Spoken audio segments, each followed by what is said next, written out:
Hi everybody, my name is Shayla and I'm in the Cognitive Behavioral Therapy group, also known as CBT. So you heard my other group members talk about traditions and the approach of the therapy and how it is used and when it's used. I'm going to be talking about an experimental activity. So for this activity, you will need 3 pieces of blank paper. It can be construction, anything you have will be fine. So on the first piece of paper, you're going to write thoughts. On the second piece of paper, you are going to write feelings, and on the third piece of paper you are going to write behaviors. So thoughts will be at the top and feelings will follow, and then behaviors. Our thoughts, feelings, and behaviors are all connected, so try to make a triangle and connect them with a pen, pencil, anything you have. So basically this activity is about identifying certain triggers and behaviors. You can use this cognitive behavioral therapy one-on-one with a client or in a big family base. So the way that I'm going to be going about this activity is I'm going to be using scenarios. So the first scenario would be, I don't know, if your client is scared of spiders and you have a fake spider, obviously they're going to think very scary thoughts, and they're going to feel scared, and then they're going to behave. They might scream, they might run away, they might have a phobia, and that's identifying a trigger. And then from those feelings you'll be able to take notes and see how they act. And then once your client is aware of the way they feel and act, then we can turn that and use it in a positive way. So not all scenarios have to be negative. Another scenario can be you're on your way to school and you hear your friends laughing, giggling behind you.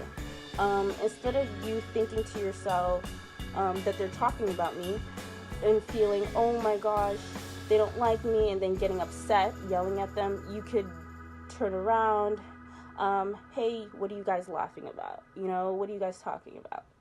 Because it might not even be about you. It starts with your thinking. So that's why thoughts, feelings, and behaviors come into contact, because they're all in the triangle and they all form with each other.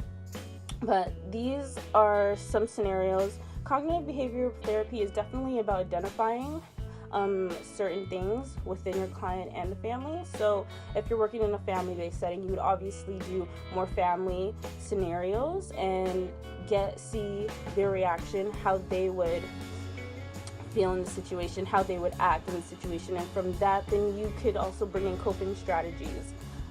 If you want to change it up and not use words, you can use happy faces, sad faces. You can also use colors. This is all about identifying your clients and helping them locate their triggers and help them to understand how they feel more so that they can move in a more productive way. But overall, that is cognitive behavioral therapy. That's just like a little activity that you can do. There are a lot more activities that you can do. You don't necessarily have to even use the triangle, but it just displays what it is right in front of you. Your thoughts, your feelings, and your behaviors from those thoughts and feelings all together. And I think we've all have done cognitive behavioral therapy before without even realizing. Also, just talking to your client and asking them how they felt and asking them why did they behave that way. That's an example of cognitive behavioral therapy, like you just talking to them. So you don't necessarily need all these items. But overall, that is my experimental activity, and it's also, I feel that it is unique because you're basically seeing your client go through the stages right in front of you, and you're able to pinpoint, okay, this is a trigger, okay, this is what we need to help them change, or we can switch this into a more positive way. But overall, I hope you liked my video, and well, I don't know, the next person is going to be talking about the summarization of this presentation, but I hope you liked it. So, bye.